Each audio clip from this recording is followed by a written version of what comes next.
हुआ मेरा जेल में। माँ बाप का चेहरा मैंने देखा नहीं, हाँ रोती रही माँ देव की जुदाई मिली मुझे भेंट में। माँ से मिला उपहार ये, मेरे माता पिता लाचार थे, 6 भाइयों को मारा सामने, आंसू थे माँ की आंखों में। वैसे तो था भगवान में, अजीब सा ये खेल है, मेरे माता पिता मेरे देवता वो दोनों ही थे जेल में। कर्तव्य मिले मुझे जन्म से, बचपन बीता संघर्ष में, जिस माँ ने पाला पोसा मुझे उससे भी हो गया दूर में। विधि का क्या विधान था, क्या लेख लिखा था कर्मों का, तुम ठीक से रो तो लेते हो, मैं रो भी ना पाया चैन से। कहने को तो मैं सब कुछ था, मैं राजा भी मैं रंक भी, कष्टों से भरा था जीवन मेरे, दुखों का मेरे अंत नहीं। खेल कूद की उम्र में कर्तव्य मेरे अनेक थे, छुड़वाना था मेरे माता पिता को कई बरसों से कैद थे।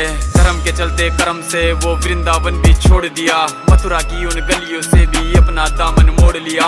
वृंदावन के साथ साथ किस्मत भी मेरी रूठ गई, हाँ प्राणों से भी प्रिय मेरी वो राधा रानी छूट गई। बांसुरी को भी त्याग दिया, सब छोड़ छाड़ के दूर गया, सुदर्शन धारण करके गाना धुन मुरली की भूल गया।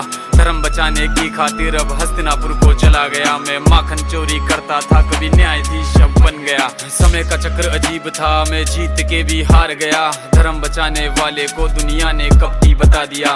तरह तरह के श्राप मिले, अश्रु की बूंदे सूख गई, माँ गांधारी के श्राप से मेरी द्वारिका नगरी डूब गई। मेरी बांसुरी भी छूट गई, मेरी द्वारिका भी डूब गई। मैंने क्या ही पाया जीवन से जब प्रेमिका ही दूर गई। विश्राम करने लेटा था मैं, तीर पैर में आ लगी, तुम जीते जिंदगी चैन से, मुझे मौत चैन की ना मिली। मानव के इस रूप में मैंने जाने क्या क्या देखा, मेरे वंश का पतन देखा, बर्बरीक का मस्तक देखा, द्रौपदी का चीर हरण, अभिमन्यु का अकाल मरण, कुरुक्षेत्र की भूमि